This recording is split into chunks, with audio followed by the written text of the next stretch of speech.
সাধারণত আমরা বাজারে কবুতর কিনতে যাই। কবুতর কিনতে যাওয়ার পরে আমরা অনেকে চিনি না কবুতর জিনিস কেমন।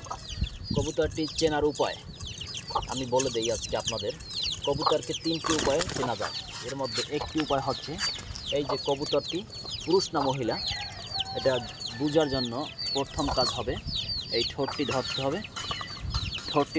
ধরার পরে এবার টানটি করতে হবে, সামনের দিক টান দিতে হবে। টান দেওয়ার পরে যেই কবুতরটা ঠোঁটগুলো নিয়ে এরকম টানাটানি করবে সে বুঝতে হবে ওই কবুতরটা হচ্ছে পুরুষ কবুতর।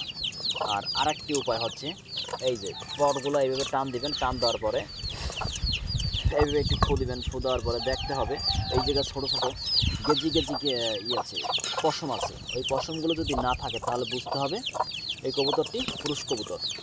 আর আরেকটি উপায় দেখা যায় এই যে কবুতরটির ঠোঁট, এই যে ঠোঁটটা দেখুন ছোট আছে। যদি ছোট হয় তাহলে বুঝতে হবে এই কবুতরটি পুরুষ কবুতর বা নর কবুতর। আর যদি ঠোঁটটা যদি একটু বড় থাকে তাহলে বুঝতে হবে এই কবুতরটি মাদি কবুতর। ওকে বাই, আজকে আল্লাহ হাফেজ, আজকে এই পর্যন্ত।